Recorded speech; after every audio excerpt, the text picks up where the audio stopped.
Smart Business. Smart listeners, untuk Anda para perempuan mungkin banyak yang merasakan dilema ya. Ingin fokus ke rumah, tapi mungkin ingin tetap bekerja karena ingin menambah penghasilan dalam keluarga. Biasanya bingung, mulainya gimana, terus juga bagi waktunya gimana. Dan pasti banyak lah overthinking yang muncul dalam pikiran Anda. Tapi jangan khawatir, hari ini kita akan menyerap ya insight menarik dari sosok yang sudah kompeten di bidangnya terkait dengan financial. Kita sudah hadirkan Mbak Rista Zuestika selaku konsultan keuangan dan founder Finante.id. Hai Mbak Rista. Hai Kak Audrey, ketemu lagi kita kan Ketemu lagi. Hari ini kita bahas yang happy-happy. Yang happy-happy supaya ibu rumah tangga happy. Katanya Oke. kan kalau ibu happy biasanya semua suami semuanya anak juga semua happy gitu ya. katanya gitu. Tapi kalau ibunya sedih, semuanya jadi sedih juga. enggak? Betul, bisa jadi gitu ya. Nah, ngomongin tentang ibu rumah tangga tadi seperti yang Audrey katakan ya, pasti banyak pertimbangan gitu ya. Iya. Pengennya fokus di keluarga, tapi Iya. kalau dipikir-pikir kalau gini-gini aja berjalan satu kaki kayaknya nggak cukup deh Nggak cukup. dengan seluruh huru-hara rumah tangga Iya, yang kayak drama Korea yang nggak selesai-selesai gitu. betul, berseason-season gitu ya. Nah sebenarnya apa sih bisnis yang mungkin bisa Mbak Rista tawarkan gitu ya ke ibu-ibu rumah tangga yang mungkin selama ini hanya menerima penghasilan full dari suami aja gitu. Oke, ini menarik banget ya smart listeners ya, kalau udah ngomongin tentang perempuan tuh banyak banget yang bisa kita kulik gitu kan ya. Karena kita perempuan juga kali Kak ya. Gitu. Betul, jadi kayak relate ya. Relate banget gitu. Oke, kalau ditanya gitu ya, Riz, ini kan ada satu posisi yang misalnya kita ibu rumah tangga misalnya, atau kita juga ibu bekerja gitu ya. Tapi kalau misalnya kita hanya mengandalkan pendapatan dari suami aja tuh rasanya nggak enak gitu ya. Ada rasa-rasa yang misalnya kalau kita kurang mau nambah nanti boros banget sih gitu kan ya. Ada rasa-rasa nggak kayak gitu sih, jangan curhat ya smart listeners ya gitu kan ya. Ada rasa gitu kan ya Kak. Jadi banyak nih yang melatar belakangnya kenapa sih perempuan itu pengen punya penghasilan sendiri atau pengen mandiri secara financial gitu kan ya. Karena tadi kalau misalnya kurang minta sama suami takutnya nanti dikira wah ini istri gue boros banget. Padahal sih memang gitu ya, memang kebutuhannya itu banyak banget Faktanya gitu ya. seperti Faktanya itu banyak loh, gitu bapak-bapak. kan. Bapak-bapak banyak banget, lihat aja tuh harga ya kan Yes. gitu. Oke, kemudian yang kedua kalau misalnya kita minta uang terus dengan suami gitu ya rasanya nggak enak, terutama kalau kita ingin memberikan buat keluarga kita gitu ya. Nah, ini juga kan rasanya aduh nggak enak dia minta terus. Nanti one day gitu ya, karena tadi gini, kita itu suami istri pengen sih memang selalu hidup selalu bersama gitu ya. Tapi dalam perjalanan kan selalu ada resiko. Takutnya kalau kita terlalu banyak minta ini A B C D gitu ya, suami dalam kondisi kesel dan lain-lain, takutnya ini akan diungkit-ungkit gitu kan ya. Nah, ini kita mengantisipasi hal tersebut gitu ya. Kita cari latar belakangnya dulu kenapa perempuan ini pengen punya uang gitu kan. Kemudian yang ketiga pengen juga lah ya kita apalagi kalau misalnya kita yang kuliah gitu ya segala macam, pengen juga kita tetap mengaktualisasikan diri kita gitu ya. Sekecil pengen beli skincare dan hijab aja tuh butuh duit ya kan guys gitu ya. Oke, nah kemudian tadi kita juga pengen memiliki kontribusi yang sama karena gitu ya, ketika perempuan ini tidak mandiri secara keuangan, kalau ketika perempuan ini hanya mengandalkan sumbernya dari suami aja, itu bakal banyak kejadian-kejadian gitu ya yang kurang mengenakan. Contoh yang pertama, kalau terjadi sumber pendapatan kita hanya dari suami aja, kalau suaminya tutup usia seperti apa? Oke. Kemudian yang kedua, kalau suaminya dipanggil Hello Kitty, diambil Hello Kitty kayak gimana nih, ramai juga nih. Betul. Gitu kan. Gimana ya, dari mana Gimana lagi nih ya, dari sumber mana lagi keuangan? sumbernya gitu ya. Betul. Nah kemudian lagi gitu ya, kenapa sih perempuan-perempuan ini harus mandiri secara finansial? Karena untuk biar sejajar pada saat kita mengambil keputusan tentang keuangan. Tidak hanya selalu dari sisi suami aja, tapi kita juga punya nih suara kita didengar gitu ya. Bukan untuk menjadi lebih baik dari suami, tidak gitu, tapi paling tidak kita sejajar. Nah, that's why buat para ibu rumah tangga atau siapapun perempuan hebat di luar sana gitu ya, ini termasuk buat kita juga nih Kak Audrey gitu ya. Pada saat kita nanti menentukan untuk memiliki pendapatan, satu tentukan dulu ini untuk apa gitu ya. Dan harus dibahas juga dengan pasangan. Betul. Karena bisa jadi nanti huru-haranya yang tadinya nggak punya uang, ketika punya uang banyak dan lebih besar dari pasangan, ada lagi hubungannya. Jadi masalah baru ya kan? ya. Masalah baru. Padahal tadi kan kita tujuannya adalah untuk bantu keuangan rumah tangga gitu ya. Jadi tentukan dulu dengan pasangan, bahas gitu ya, seberapa jauh aku harus berperan untuk menambah pendapatan atau pemasukan untuk keluarga gitu ya. Kemudian ditujukannya untuk apa? Peruntukannya untuk apa? Kemudian nanti apa yang bisnis akan kita lakukan? Kemudian skemanya seperti apa? Pembagian pembagian waktu untuk suami, untuk anak, dan untuk dirinya sendiri. Nah itu harus clear terlebih dahulu. Karena jangan sampai ketika ini tidak dibahas kemudian bisnis boom gitu ya. Waktu terbatas, anak jadi kocar-kacir, suami jadi merasa kayaknya nggak dihargai, bla bla bla, ini jadi masalah nantinya. Jadi clear dulu dengan pasangan. Kemudian yang kedua, kalau udah dapat restu, clear dan lain-lain, yuk kita lihat peluang apa. Nah jadi buat para smart listeners gitu ya, buat perempuan-perempuan hebat, tentukan dulu kita itu sebenarnya value-nya apa sih? Value, Oke. Kita tuh punya kemampuannya apa gitu ya. Oke. Nah dari sana kalau misalnya selama ini kita hanya fokus dengan rumah tangga aja dan tidak punya komunitas, dan masih juga bingung mencari value-nya apa, saran saya adalah gabung dengan komunitas. Gabung di komunitas untuk membuat kita menjadi lebih produktif dan membuka wawasan kita. Karena mungkin selama ini kita hanya dapur, rumah, antar anak, kelas gitu kan ya, kebutuhan suami, kita jadi lupa dengan kemampuan diri kita. Jadi masuk ke dalam komunitas ini adalah salah satu cara untuk membangkitkan kembali lagi semangat kita, kemudian untuk membuka lagi peluang-peluang apa yang sebenarnya kita bisa lakukan dan menambah wawasan kita gitu ya. Nah setelah gabung dalam komunitas, banyak banget bisnis-bisnis yang kita bisa lakukan kalau bisa dengan nol modal. Modal, wah ini menarik. Kan banyak banget loh Kak, gitu kan ya. Jadi jangan selalu mau bangun bisnis harusnya ratusan juta, karena di kepala kita tuh kalau bangun bisnis tuh modal yang besar banget.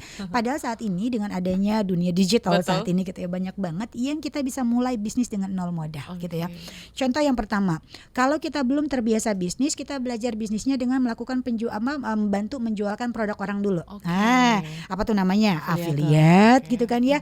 Kemudian ada juga dengan kita jadi reseller mungkin gitu kan ya, atau kita jadi referral orang dulu gitu ya. Nah dari sana gitu kan ya, modal-modalnya tadi, keuntungannya itu jangan langsung masuk ke dapur rumah tangga, langsung beli susu anak itu nggak bisa. Nanti kita kerja capek doang gitu ya. Contoh misalnya kita jadi affiliate atau kita jadi referral aja, menjualkan produk-produk orang gitu kan ya. Ini ketika misalnya contoh 1 bulan kita dapatnya misalnya 3 juta, dikumpulin dulu dari 3 juta gitu ya, kita bagi 2, 50%-nya untuk pengembangan bisnis kita, 50%-nya untuk masuk ke dalam rumah tangga. Gitu ya. Jadi enggak 100% masuk ke dalam rumah tangga, begitu besok butuh modal udah tahu nih cara bisnisnya, kita enggak punya uang. Jadi di 50-50 ya, 50% buat persiapan modal, 50% untuk kita masuk ke rumah tangga.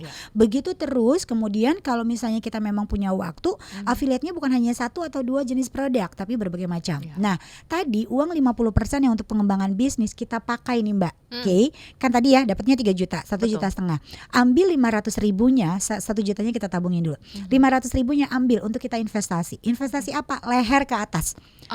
Ya, kita belajar lagi, ngembangin lagi. Itu banyak banget komunitas-komunitas ataupun pembelajaran dengan para coach hebat tentang bisnis gitu ya. Ada yang free banyak, ada yang berbayar juga.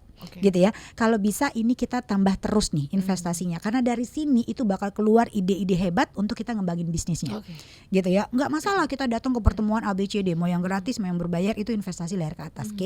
Nah, kemudian kalau nanti kita udah punya nih modal bisnisnya gitu ya, baru deh kita tentukan dari bisnis affiliate yang aku nyaman, apakah skincare, apakah misalnya pakaian, apakah misalnya nanti alat rumah tangga gitu ya. Apa yang mana? Nanti kita lihat lama-kelamaan tuh kita enaknya di mana ya, gitu ya.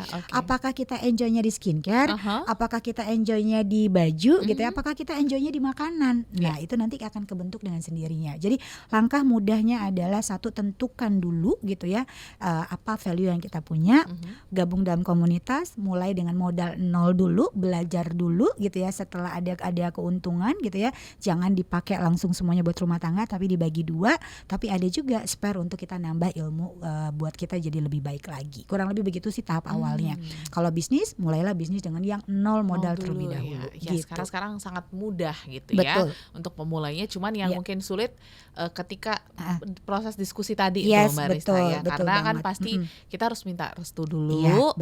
Harus menjelaskan dulu gimana skemanya dengan berjelas. Karena kan anak nggak mungkin keteteran gitu ya. Suami juga nggak mungkin keteteran. Harus ada support sistemnya yang bagus nih. Gitu. Betul. Gimana cara kita untuk bisa meyakinkan orang-orang sekitar kita ya untuk memulai bisnis sehingga semuanya itu bisa berjalan dengan baik.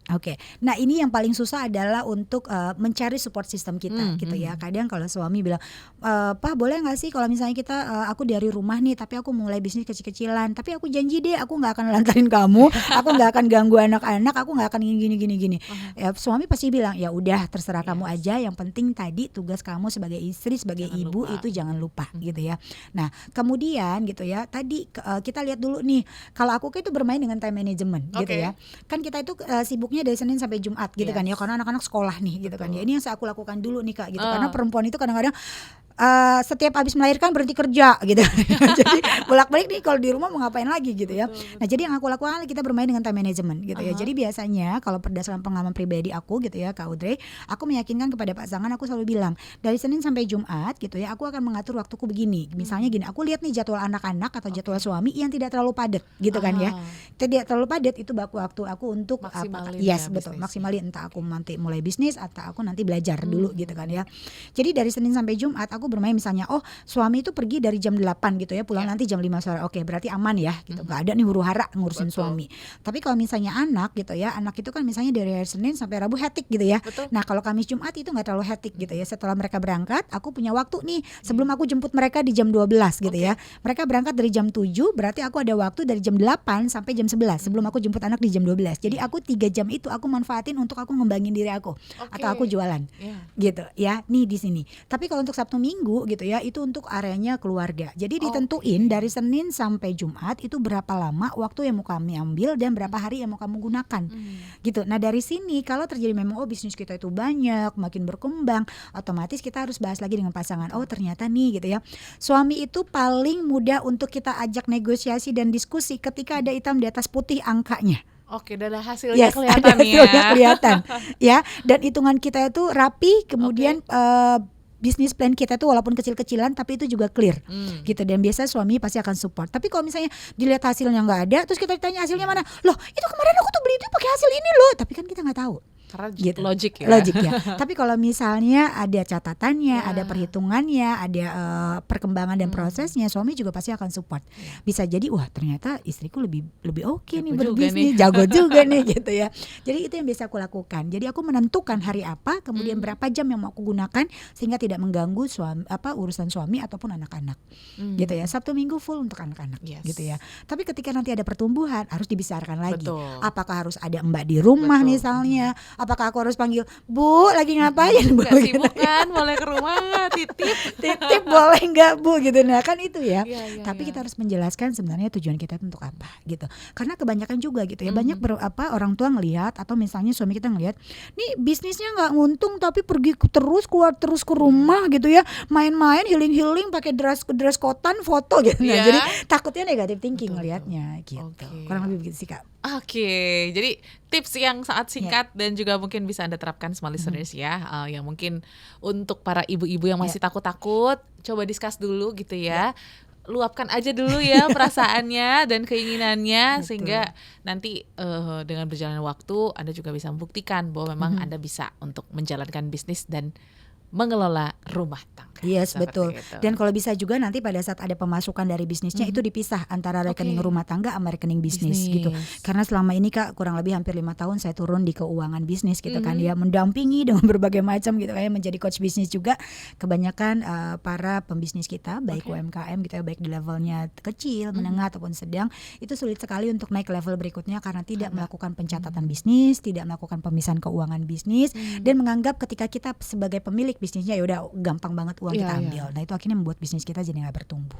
Ketika mulai dari kecil itu sudah mulai harus rapi karena kita nggak tahu kapan bisnis kita itu nge-boom. Betul. Gitu. Lagi sekarang gampang banget yang namanya viral gitu betul ya. Sekali. Jadi yang pasti seperti yang kata Mbak Rista gitu ya, jangan lupa juga investasi leher ke atas untuk bisa lebih memperkuat lagi lah kompetensi kita dalam bisnis yang akan Anda jalani. So thank you small listeners. Mbak Rista thank you so much. You, Mbak. Kita ketemu lain waktu lagi small listeners. Terima kasih banyak, selamat mencoba. Sampai ketemu di episode berikutnya. Bye. Smart Business. Lead you better.